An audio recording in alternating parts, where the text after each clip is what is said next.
Sir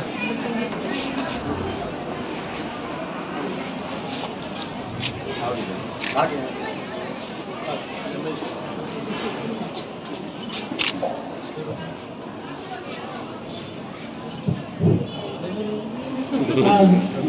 अकड़ रही है आज के मुख्य अतिथि साहिबान का जोरदार तालियों से स्वागत करें।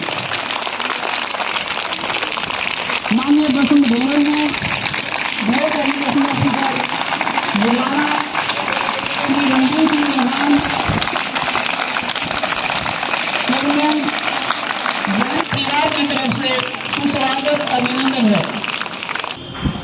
हमारे पिता के समान बुजुर्ग हमें हमारा आशीर्वाद करने के लिए यहाँ आए हैं। जोगिंदर मलिक जी और समस्त ईसापुर इलाके के मेरे भाइयों, मेरी बहनों, मेरे प्यारे बच्चों, मैं बड़ा शुक्रगुजार हूँ रविंदर मलिक जी का कि आपने मुझे इस काबिल समझा और मुझे आपके साथ रूबरू होने का मौका मिला। देखियो बच्चों, हमने कुछ पीड़ा उठाया है कि बेरोजगारी ज्यादा होने की वजह से, या ये कह सकते हो कि पॉपुलेशन ज्यादा होने की वजह से साथ सरकारें भी फेल हैं। तो हम पिछले दिनों अमेरिका गए और अमेरिका जा करके हमने बहुत से बच्चे जो हमारे अमेरिका में चले गए थे, आप लोगों ने देखा होगा, आप लोगों ने सुना होगा कि वो बच्चे बीमार हो गए थे, लेकिन वहां उनकी देखरेख करने वाला ना तो माँ बाप थे, ना कोई भाई बहन, लेकिन आपका भाई, आपका बेटा, हमने वो जिम्मेवारी ली, यारी इंटरनेशनल ने वो जिम्मेवारी ली। और आज भी एक बच्चा कैथल की साइड का है, उसका ऑपरेशन के लिए हमने डेट ली। फिर कुछ बच्चे जैसे बहुत सारे पैसे लगा करके वहां जाते हैं, 50 लाख रुपए, 60 लाख रुपए, 40 लाख रुपए का पैकेज। और मैंने तो यहां तक भी वो सुना भी है और देखा भी है कि हमारे जो एजुकेशन से संबंध रखने वाले बच्चे, वो भी पूरे भारतवर्ष में, न कि अकेला हरियाणा, ये उत्तर भारत का तो ज्यादातर, मैं यहां आने के बाद मुझे समझ में आई कि 20 लाख, 25 लाख, 40 लाख, 30 लाख ये पैकेज है जो पढ़ाई के तौर पे स्टूडेंट्स के तौर पे जाना चाहते हैं। और ये पूरे हरियाणा में किसी के पास यूनिवर्सिटियां भी नहीं है, ये किसी न किसी के साथ एसोसिएट। तो हमने सोचा कि क्यों ना हमारा किसान परिवार का बच्चा, मजदूर परिवार का बच्चा, इसको इतना सरल बना दिया जाए। सरल तो ये है, लेकिन बीच का जो बेईमाना है, भ्रष्टाचार है, उसको खत्म किया जाए। हमने वो पीड़ा उठाया, रविंदर मलिक जी और हम सब ने, साथियों ने मिलकर के इसके ऊपर काम करने के लिए सोचा, और सोचा ही नहीं, उसको अमलीनामा भी पहनाया। हमने गोल्डन टाइम्स एजुकेशनल सर्विस शुरू की। आज 1.5 महीने में ही हमारे यहाँ 30 ऑफिस है पूरे हरियाणा में, दिल्ली में और पंजाब में, चंडीगढ़ में। अभी कल ही फैसला किया है, इसको पूरे भारत में लेकर के जाएंगे। तो साथियों, इसमें मैं सरल प्रक्रिया थोड़ी सी बताना चाहूंगा कि जो लोग 25 लाख और 30 लाख पे काम करते हैं, हम केवल मात्र 6 लाख पे काम करते हैं। और 6 लाख रुपए का कोई पैकेज नहीं है। इस 6 लाख रुपए में भी एक सेमेस्टर की फीस है वीजा लगने के बाद, जो 4 से 4.5 लाख के आसपास। इसी में एमएससी की फीस भी है, इसी में सर्विस फीस भी है, इसी में फॉर्म भरने की फीस भी है, और इसी में हमारी फीस भी है कि हमारी जेब से ना लगे, बस। तो ये सारा 6 के अंदर है। पूरे भारत में बिल्कुल आपका भाई होने के नाते, आपका बेटा होने के नाते बड़े गर्व के साथ और फख्र के साथ कहता हूं कि हमारे से कम पैसे में इस देश में कोई काम नहीं कर सकता। वो इसलिए है कि हमने जेब भरने का काम नहीं करना। हमने केवल मात्र, हमारा किसान परिवार और मजदूर परिवार है जिनके पास 2 से 3 एकड़ की जमीन आजकल 90% लोगों के पास रहेगी, और वो चाहता है कि मेरा बेटा विदेश जाकर के पढ़े और वहां पे कामयाब हो, पैसा भी कमाए। ये सारी चीजें एक बच्चा वहां जाकर के कर सकता है। जो लोग दूसरे रास्तों से जाते हैं, मेरी उनसे भी गुजारिश है कि वो रास्ते बहुत ही गंदे हैं। मुझे एक नहीं 50 बच्चे वहां मिले जो रास्ते में मार दिए जाते हैं। उनके साथी थे, जिनको कोई दिक्कत हुई, पेट में दिक्कत हुई या बीमार हुआ तो वो डोंकर उनको मार देता है। मैं ये बातें आप लोगों को इसलिए बताना चाहूंगा क्योंकि आज पूरे हरियाणा के अंदर एक आग लगी पड़ी कि विदेश जाना है, और बहुत से बच्चे विदेश जाते हैं, लेकिन ये जो मैक्सिको वाला रास्ता है, दूसरा जंगलों वाला रास्ता, उसके रास्ते से जाते हैं। कोई दल ऐसा नहीं है जिस दल में रास्ते में डोंकर उनको मार नहीं देता किसी एक को। बहुत से आप लोगों ने सुना भी होगा और धीरे धीरे आप सुन भी रहे हो, लेकिन उसके बावजूद भी 50 लाख रुपए दे करके जब वो बच्चा किसी कारणवश या बड़ी मुश्किल के साथ पहुंच भी जाता है तो 100 में से 20 बच्चों को डिपोर्ट कर दिया जाता है। कहां से लेकर के आएंगे 50 लाख रुपए दोबारा अपने बच्चों को भेजने के लिए?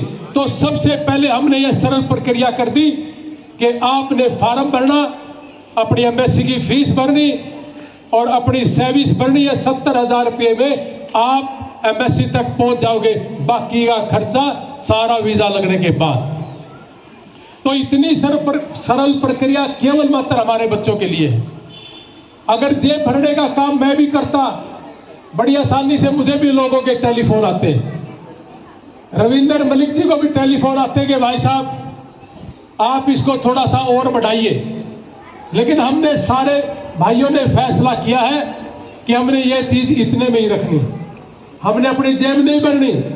और अपने स्कूल का बच्चा, कोई भी बच्चा है, हम कुछ दिन के बाद आइलेट्स की क्लासेज हमारे यहां भी शुरू करने वाले हैं। रविंदर मलिक जी के जैसे आदेश होंगे वैसे ही ये हमारी शुरू हो जाएगी। और उसके साथ साथ हम हफ्ते में एक दिन अमेरिका से टीचर, बढ़िया टीचर आप लोगों को यहां पढ़ाया करेगा। उसमें आप इंग्लिश सीखने के लिए पूरे गांव का, पूरे आसपास का क्षेत्र का बच्चा कभी भी यहां आ सकता है, वो फ्री ऑफ कॉस्ट रहेगा। तो साथियों, दूसरी घोषणा हमारी ये है, आज मैं यहां आया हूं आपके अपने गांव में, अपने स्कूल में, तो हमारा भी फर्ज बनता है कि हम थोड़ा सा और इसको बताएं कि अपने स्कूल का कोई भी बच्चा, जैसे आज प्राइज डिस्ट्रीब्यूशन था कि फर्स्ट सेकंड थर्ड है, हमारे स्कूल का बच्चा कोई भी जिसके मिनिमम 7 बैंड होंगे और 7.5 बैंड होंगे, हमारी जो इनकम है मेरी और रविंदर जी, हम लेते कुछ नहीं, लेकिन फिर भी एक नाम की हमने रखी, हम वो भी फ्री करेंगे। हम दोनों भाई मिलके जिस बच्चे ने 7 या 7.5 बैंड ले लिया उसकी तरफ से ये समझो कि जो चीज आपको 6 लाख रुपए में है वही चीज आपको लगने के बाद 5 लाख रुपए में उपलब्ध हो जाएगी। यानी कि जो आपका जेन्युइन खर्चा होगा, जो आप वहां पे पहुंचोगे, आपको पता चल जाएगा कि आपकी जेब से गया क्या। तो मेरे कहने का मतलब यह है, और भी कोशिश करेंगे कि और भी हमारा बच्चा जो निकलेगा, जो बाहर जाएगा, और वहां जाने के बाद भी किसी भी भाई को कोई भी परेशानी है, ये खुले तौर पे हम पूरे समाज के साथ कहते हैं कि कोई भी बच्चा अगर वहां परेशान है, किसी को दिक्कत है, हमारी जरूरत है, हम 24 घंटे आप लोगों के साथ रहेंगे। यार इंटरनेशनल आप लोगों के साथ रहेगी। और हम यहाँ भी पूरे हरियाणा भर में बहुत से गरीब परिवारों को हमने बचाने का काम किया है। तो ज्यादा ना बोलते हुए, आपने यहाँ बुला करके मेरा जो मान और सम्मान किया, मैं सदैव आपके लिए आभारी रहूंगा। और साथियों, मेरे प्यारे बच्चों, आप इसी तरीके से पढ़ते रहे। मैं एक दावा करता हूं, जो बच्चा एफर्ट्स करेगा, जो मेहनत करेगा, मेहनत के बगैर कुछ नहीं। आपने एक बात सुनी होगी कि ब्रायन ट्रेसी एक अमेरिका के लेखक है, बहुत ही मजदूरी की उस आदमी ने, लेकिन बहुत ज्यादा मजदूरी करने के बावजूद भी जब वो सफल नहीं हुआ तो उस आदमी ने सफल होने के तरीके लोगों के साथ मिलकर साझा किए। तो मैं भी उनको पढ़ता रहता हूं, और रविंदर मलिक जी जैसे भाई हमारे बीओ साहब है, ढिल्लो साहब, प्रिंसिपल मैम है, हम सारे के सारे बहुत से लोगों से मिलते रहते हैं। जिस बच्चे ने मेहनत की और वो बार बार भी फेल हुआ, लेकिन उसकी जिद अगर वो वापस नहीं हटा, कोई दुनिया की ताकत नहीं रोक सकती वो कामयाब ना हो। कामयाब आप जरूर होंगे। ब्रायन ट्रेसी 50 बार फेल होने के बावजूद भी बाद में वो कामयाब हुआ। हमारे समाज के अंदर एक बात आम है कि पहले ये आसान सा काम कर ले, मुश्किल काम को बाद में देखते।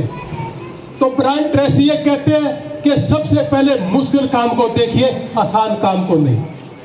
आपने अब्राहम लिंकन के बारे में सुना होगा।